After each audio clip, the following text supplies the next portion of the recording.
Lors de notre retour en classe, nous avons discuté du confinement vécu pendant les 8 semaines. C'était très intéressant ce partage. Tous ont vécu ce moment différemment.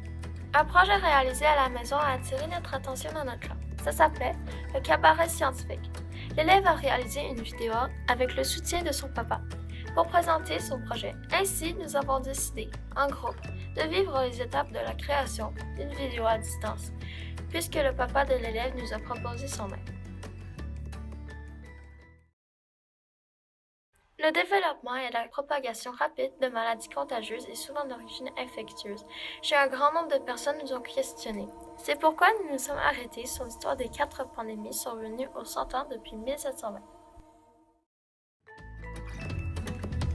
Nous allons vous parler de la COVID-19, de la peste noire, du choléra, de la grippe espagnole. Ensuite, nous allons poser des questions scientifiques et historiques à des spécialistes.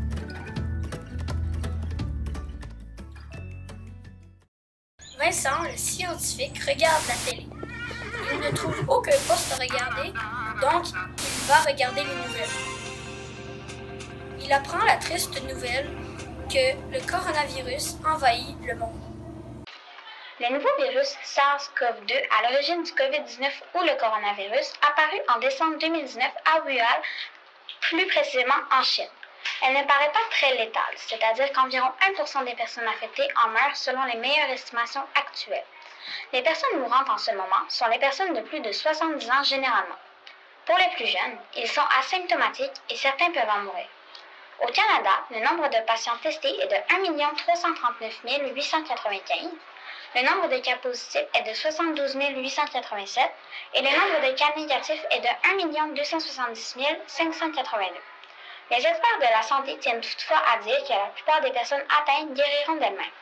Malheureusement, il n'y a pas encore de vaccin ou de traitement contre la COVID-19, aussi appelée le coronavirus.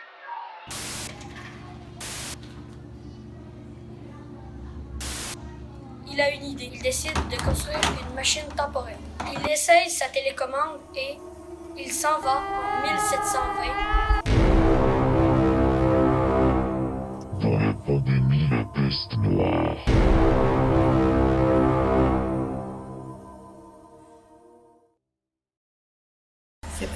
Nom original, peste noire. Date d'apparition, 1340. Description physique. La bactérie à l'origine de la peste est le bacille Yersinia pestis. La peste est une maladie qui a fait une énorme pandémie en 1720.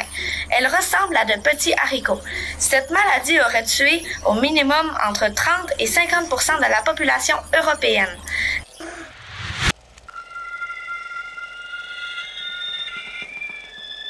Les symptômes que les personnes ont le plus sont des taches noires sur les orteils, les doigts et le nez. Une apparition brutale de forte fièvre, des maux de tête et des troubles de la conscience. Nous attrapons la peste noire en se faisant piquer par une puce et se traduit par l'inflammation d'un ganglion.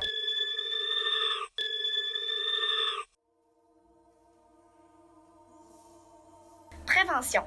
Les gouvernements de cette époque ont décidé que les personnes infectées restent en quarantaine jusqu'à ce qu'ils meurent ou qu'ils soient guéris. À Marseille, ils ont même construit un mur où ils ont engagé des gardes pour tirer sur les personnes qui voulaient passer. Les masques à bec étaient les seuls masques existants à cette époque. La peste sentait très mauvais, alors les masques aidaient à ne plus sentir l'odeur, même si quand on le porte, on a l'air d'un oiseau qui a faim.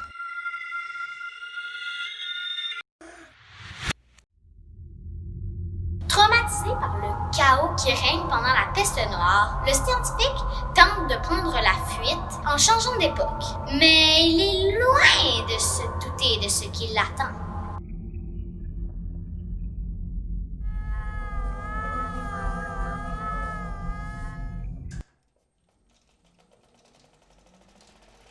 Le choléra.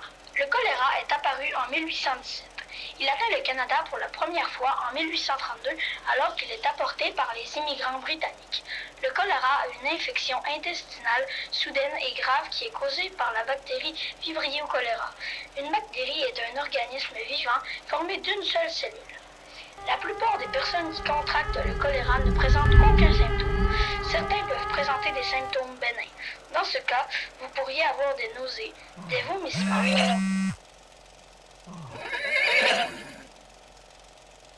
crampes dans les jambes et de la diarrhée aqueuse. Cette diarrhée aqueuse est abondante et indolore. Les symptômes peuvent apparaître de 12 heures à 5 jours après l'infection et peuvent entraîner une déshydratation grave, perte de liquide et même la mort en l'absence d'un traitement rapide. On diagnostique la bactérie responsable de la maladie du choléra par un échantillon de sel. C'est facile à traiter. Si vous avez la diarrhée, vous devez boire beaucoup pour prévenir la déshydratation et utiliser des sels de réhydratation orale dès que possible. Si ça devient très grave, des solutions intraveineuses peuvent être administrées. Des antibiotiques peuvent aider à réduire la durée et la gravité de la maladie. En général, le risque de contracter le choléra au Canada est très faible. Les éclosions de choléra sont le plus souvent observées dans les régions tropicales ou subtropicales. Vous pouvez être infecté en consommant de l'eau ou des aliments contaminés par la bactérie qui cause la maladie. La transmission du choléra d'une personne à l'autre par simple contact est peu probable. En prévention, vous devez prendre des mesures de précaution contre les maladies transmises par les aliments et par l'eau. Vous devez aussi vous laver les mains souvent et convenablement et devez séjourner le plus possible à des endroits où l'on respecte de normes élevées de propreté. Pour les personnes ayant un risque élevé de contracter la maladie, comme par exemple les travailleurs humanitaires, il existe un vaccin qui protège contre le choléra. En 1832, lorsque le choléra est arrivé au Canada, la réaction principale de la santé publique était de mettre en quarantaine les personnes infectées.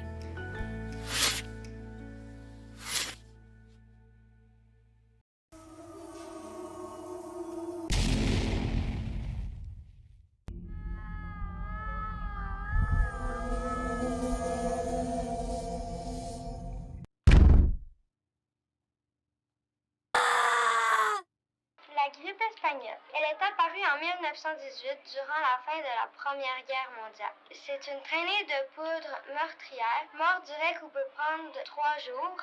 Elle a débuté en Chine. Elle a fait 20 à 50 millions de morts. Nommée la mère des pandémies, elle attaque les personnes dans l'enfer de l'art, entre 20 et 40 ans. Les symptômes: forte fièvre, pneumonie fatale, courbature, maux de tête, congestion nasale, toux violente, crachant sanglant formant de la mousse autour des lèvres, détresse respiratoire, complications cardiaques et digestives, saignements dans le nez, dans les oreilles, dans les selles et dans les yeux.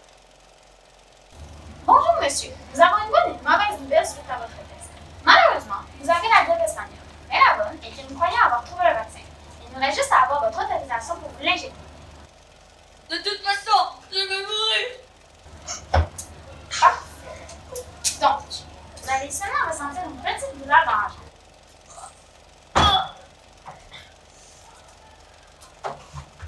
Merci madame, tout va bien.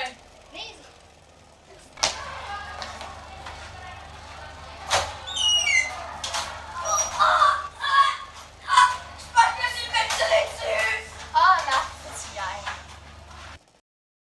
Ne trouvant aucune époque immunisée contre les pandémies, notre scientifique décide de quitter la Terre pour une autre planète.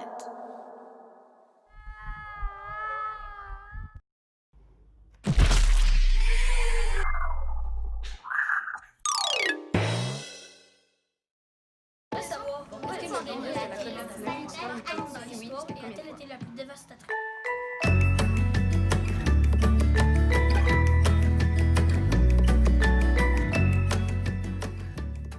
De quoi est formé un virus? Est-ce que tous les virus ont les mêmes composantes? Alors, je vais répondre à ces deux questions-là parce qu'elles sont reliées les unes aux autres. Il y a 4 grands types de substances qui forment le vivant. On parle des glucides, des protéines, des lipides et des acides nucléiques. Et les virus sont construits avec certains de ces composantes-là.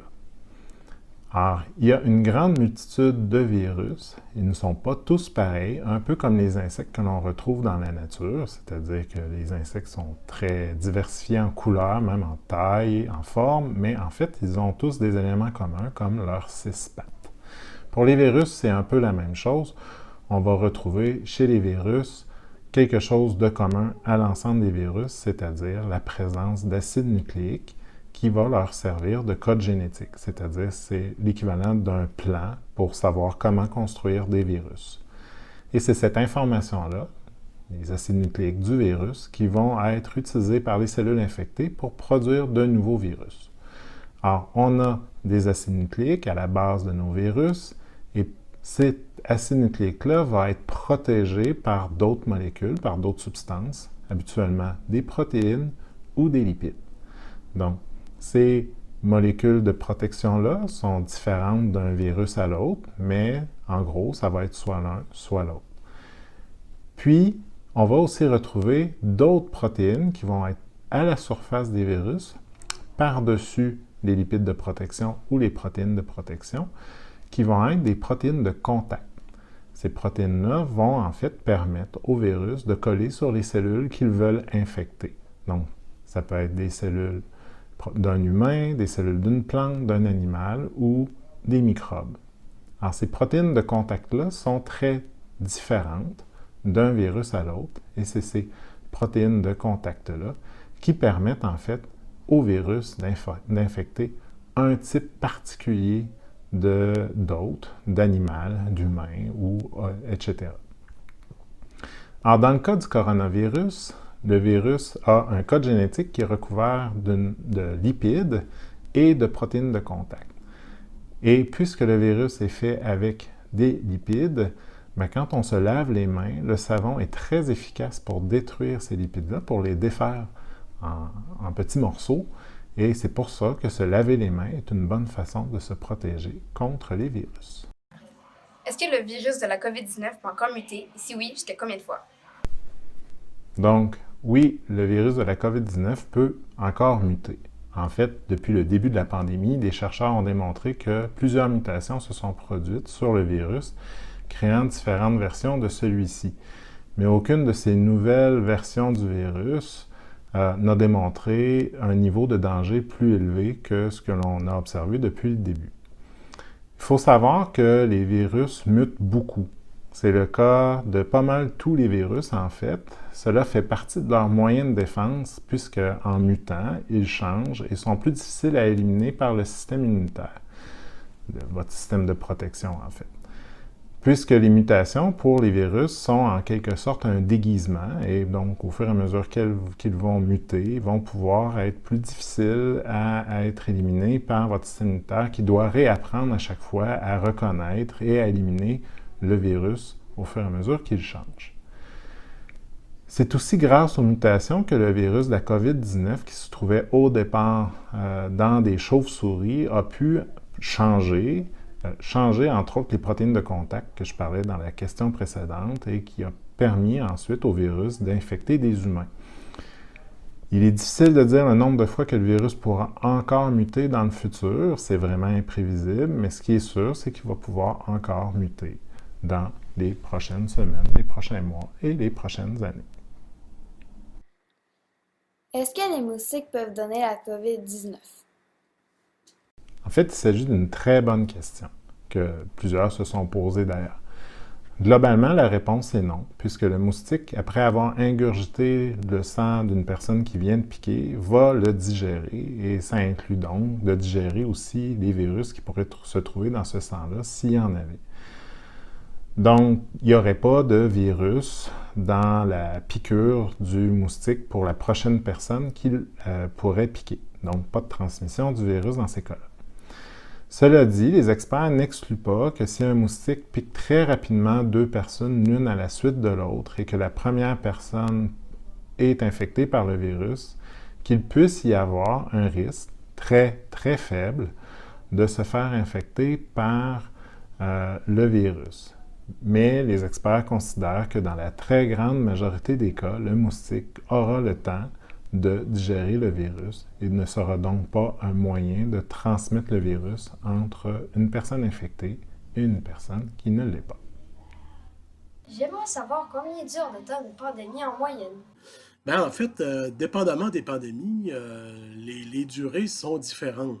Par contre, ce qu'il faut retenir, c'est que ce qui est intéressant, c'est qu'une pandémie, souvent, il y aura une deuxième, quelquefois une troisième, une quatrième vague, et même dans certains cas, la maladie, la pandémie va revenir de façon récurrente. C'est le cas avec la peste noire en Europe, qui a duré très très longtemps et qui revient pendant 400 ans. Mais si on prend le cas d'une autre pandémie, la fameuse grippe espagnole, qui a fait 50 millions de morts sur la planète et qui a touché notamment le Canada en 1918, ben, celle-là est apparue à la fin de 1917 et les dernières manifestations, donc les derniers foyers où on a ressenti la grippe espagnole, ben, c'est en 1920. Donc, on peut dire que cette pandémie a duré un petit peu plus de 2 ans, mais pas toujours la même durée dépendamment des pays. Ici, au Québec, la grippe espagnole a duré quelques semaines. Essentiellement, là, c'est au mois d'octobre et au mois de novembre 1918. À part ça, ben, la grippe espagnole a arrêté. Comme il est arrivé, elle a duré quelques semaines seulement. La deuxième vague d'une pandémie est-elle plus importante que la première? Non, pas nécessairement. Il arrive même qu'il n'y ait pas de deuxième vague pour certaines pandémies si, par exemple, un vaccin est disponible. Une deuxième vague peut se produire si nos comportements changent et augmentent nos chances d'être infectés. Donc, si on continue à se laver les mains souvent et de la bonne façon et que l'on respecte les autres actions que nous demande le gouvernement pour la distanciation sociale, entre autres, nous réussirons sûrement à prévenir une deuxième vague. Comment meurt une pandémie?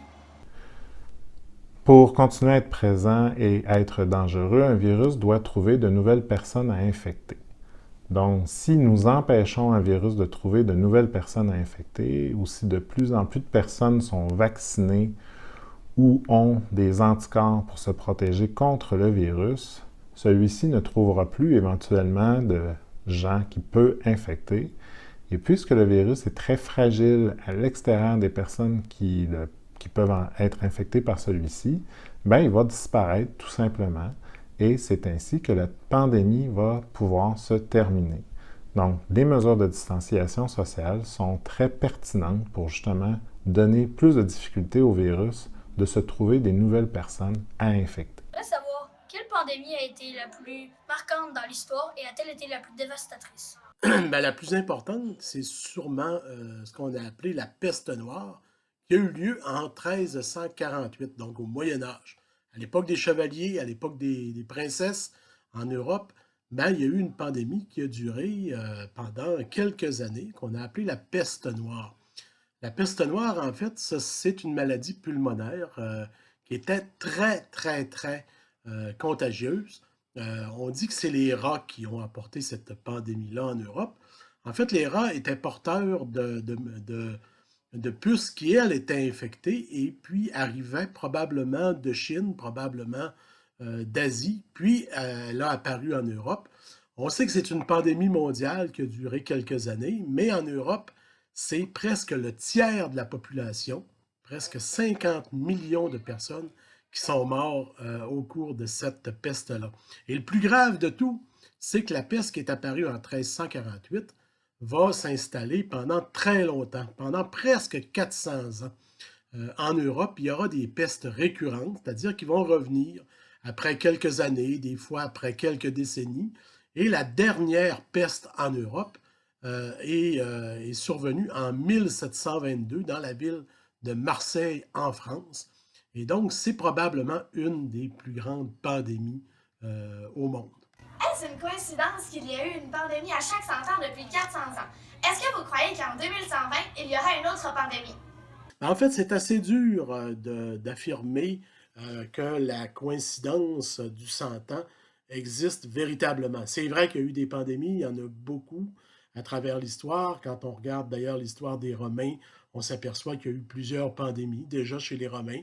Pendant l'Antiquité, au Moyen Âge, les maladies étaient courantes. On a déjà parlé de la peste, mais il y en a eu plusieurs autres maladies importantes. Et seulement qu'au 20e siècle, bien, on a eu la grippe espagnole après la Première Guerre mondiale, la grippe asiatique dans les années 50, qui était une pandémie très importante, la grippe de Hong Kong à la fin des années 60, aussi très importante.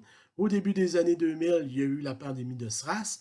Et puis là, en 2020, on a le COVID-19. Donc, seulement qu'au cours du 20e siècle, on a eu plusieurs pandémies. C'est assez difficile d'affirmer que les grandes pandémies surviennent à donc à chaque siècle, il y a une pandémie. En fait, les pandémies, à mon avis, sont plus nombreuses et ça dépend aussi des régions géographiques. De quelle pandémie avons-nous appris le plus dans la société? En fait, à chaque pandémie, les sociétés apprennent énormément sur les façons de réagir. Ici au Québec, on pourrait dire qu'une des pandémies importantes qui nous a appris beaucoup, ça a été celle de la grippe espagnole qui est survenue en 1918. Il faut dire que la société était maintenant une société moderne et puis on avait les moyens d'intervenir, on avait des connaissances scientifiques plus importantes déjà en 1918. Donc, c'est à cette époque-là qu'on a commencé à faire du confinement, à fermer les lieux publics et on avait compris que la pandémie, que la maladie se transmettait d'un être humain à l'autre et qu'il convenait de les isoler. Auparavant, les autres pandémies qu'il y avait eu, on croyait que la maladie se transmettait dans les airs et puis souvent ce qu'on appelait des humeurs qui voyageaient, on ne savait pas trop comment et donc on ne savait pas vraiment comment réagir. Donc c'est pour ça qu'en 1918, dans une société moderne, là on a commencé à expérimenter des méthodes un peu plus efficaces. Pourquoi est-ce long le développement d'un vaccin? Pour faire un bon vaccin, il faut dans un premier temps bien connaître la maladie et le microbe qui la provoque. Cela peut déjà être long. La bonne nouvelle dans le cas de la COVID-19 est que les scientifiques connaissaient déjà très bien d'autres coronavirus et parce qu'ils les avaient étudiés déjà depuis longtemps, et cela leur a permis d'avoir une meilleure idée comment concevoir rapidement un vaccin contre la COVID-19. Cela dit, une fois qu'on a conçu notre vaccin, il faut aussi du temps pour vérifier l'efficacité de ce vaccin-là. Et d'abord, on fait ces tests-là sur un petit groupe de volontaires pour vérifier l'efficacité, mais aussi la sécurité du vaccin. Par la suite, les scientifiques du gouvernement doivent vérifier tout ça en détail et ensuite donner leur accord pour la fabrication d'une grande quantité de vaccins par des compagnies, entre autres, pour qu'ils soient ensuite disponibles à tous les gens qui en auront besoin. Pour la COVID-19, on peut espérer un vaccin qui sera disponible en 2021, donc moins de 2 ans après le début de la pandémie, ce qui est vraiment très rapide. Et comme je vous l'ai dit, c'est possible parce qu'on avait des informations de virus qui ressemblent à la COVID-19 qui ont été faits par le passé.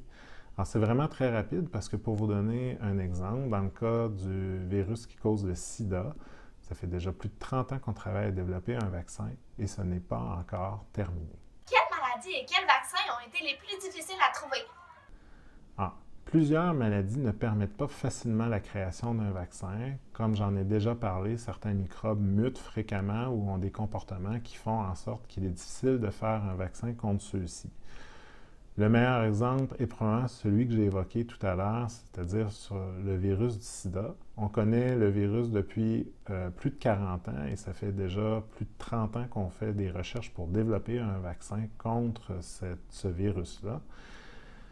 Mais malgré avoir dépensé beaucoup d'énergie et beaucoup d'efforts, pour l'instant, c'est encore très difficile d'arriver à un résultat convaincant pour le développement d'un vaccin contre cette maladie. Est-ce que les bactéries, les microbes et les virus communiquent entre eux? En quelque sorte, oui, et c'est très fascinant. En plus des virus qui peuvent nous rendre malades, il y a aussi des virus qui infectent des microbes.